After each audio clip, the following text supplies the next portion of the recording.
పెహల్గాంలో జరిగినటువంటి ఉగ్రవాదుల దాడిలో సుమారు 27 మంది అమాయకులు చనిపోవడం జరిగింది.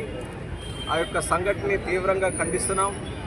కేవలం మేమే కాదు, శ్రీకాకుళం పట్టణం మొత్తం కూడా ఈరోజు ఖండిస్తూ ఈరోజు క్యాండిల్ ర్యాలీ కూడా నిరసనగా ఈ కార్యక్రమం చేస్తున్నాం.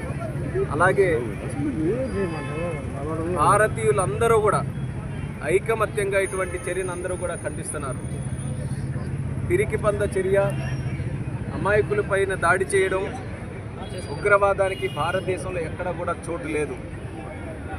అదే విషయం మీద మన ప్రధానమంత్రి నరేంద్ర మోదీ గారు అనేక సందర్భాల్లో దీని మీద ఉక్కుపాదం మోపుతూ ఎన్నో కార్యక్రమాలు చేశారు. అయినప్పటికీ నిన్న జరిగినటువంటి సంఘటన ఎంతో మనసుకు కలిచివేసే విధంగా, ముఖ్యంగా మన ఆంధ్రప్రదేశ్ రాష్ట్రం నుంచి 2 వ్యక్తులు, కావలి నుంచి మధుసూదన్ గారు, అలాగే శ్రీకాకుళం చెందినటువంటి వ్యక్తి విశాఖపట్నంలో నివసిస్తున్నటువంటి చంద్రమౌళి గారు, వీళ్ళిద్దరూ కూడా టూరిజంగా వెకేషన్ మీద అక్కడికి వెళ్ళడం, కుటుంబ సభ్యులందరితో కూడా వెళ్ళడం, ఈ యొక్క సంఘటనలో చిక్కుకొని ప్రాణాలు కోల్పోవడం అనేది చాలా బాధ కలిగించేటటువంటి విషయం. మరి ఆ కుటుంబాలకి ప్రగాఢమైనటువంటి సానుభూతి తెలియజేసుకుంటూ, మరి అలాగే